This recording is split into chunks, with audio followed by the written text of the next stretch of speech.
ઈરાનથી ભારત આવેલા પારસીઓને ભારતીય સંસ્કૃતિમાં પોતાની અનોખી ઓળખ સાથે શિક્ષણ અને સેવાનું મહત્વપૂર્ણ યોગદાન આપ્યું છે. દક્ષિણ ગુજરાતની નવસારી પારસી સમાજ માટે ધર્મનગરી તરીકે ઓળખાય છે.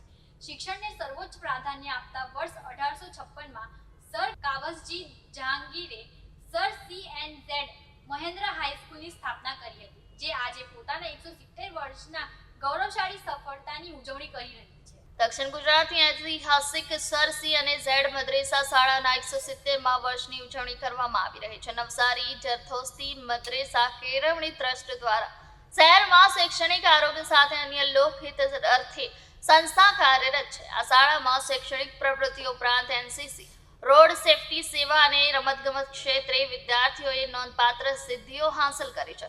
હાલ પણ શાળામાં 2100 થી વધુ વિદ્યાર્થીઓ અભ્યાસ કરી રહ્યા છે. શાળાના 170મા વર્ષની ઉજવણીના ભાગરૂપે રમતગમતના ગ્રાઉન્ડ ખાતે ભવ્ય સાંસ્કૃતિક કાર્યક્રમનું આયોજન કર્યું હતું, જેમાં 360 જેટલા વિદ્યાર્થીઓએ ભાગ લઈ નૃત્ય, નાટક, ગરબા, દેશભક્તિ ગીત અને સંગીત દ્વારા ઉપસ્થિત મહાનુભાવો તથા વાલીઓને મંત્રમુગ્ધ કરી દીધા હતા. આ પ્રસંગે શૈક્ષણિક ક્ષેત્રે શ્રેષ્ઠ પ્રદર્શન કરનાર તેમજ રમતગમતમાં સિદ્ધિ મેળવનાર વિદ્યાર્થીઓને પ્રમાણપત્ર એનાયત કરી સન્માનિત કરવામાં આવ્યા, જેથી તેમને વધુ પ્રોત્સાહન મળી શકે.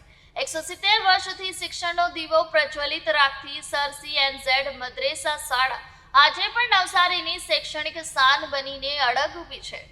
1856માં સ્થાપિત અમારી સર કાવસજી જહાંગીર નવસારી જરતોસ્તી એટલે કે પારસી મદ્રેસા હાઈસ્કૂલના 170 વર્ષની ઉજવણી પ્રસંગે આજે અમે એક રંગારંગ કાર્યક્રમ રાખ્યો છે. ત્યારે અમારે ત્યાં શાળાના સ્થાપક સર જહાંગીર ચોથી પેઢીના વારસદાર અને એમના દીકરા કાવસ ઉપસ્થિત છે. એમની સાથે શાળાના જે રાજ રચીલોના શાળાની ભૌતિક સુવિધા જેમને કરી આપી છે એવા ડોક્ટર અરવિંદભાઈ અને મિસ્ટર પ્રફુલભાઈ એમના પરિવાર સાથે ઉપસ્થિત છે. ત્યારે આ એક રંગારંગ કાર્યક્રમ રાખવામાં આવ્યો છે.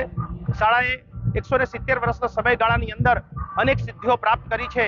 અનેક શૂરવીરો અને અનેક સમાજના નેક નામદાર માણસોને અમે અહીંયાથી શિક્ષણ આપીને સાહિત્ય, કલા, વિજ્ઞાન અને ડાક્ટર તેમજ એન્જિનિયરના ક્ષેત્રે જ્યારે વિદ્યાર્થીઓ બહાર પાડ્યા છે, ત્યારે અમારા માટે ગર્વની બાબત છે કે 170મા વર્ષની અંદર આવા નામાંકિત વ્યક્તિઓ મદ્રેસા હાઈસ્કૂલનું નામ સમગ્ર વિશ્વ ફલકની ઉપર ગુંજતું કરે.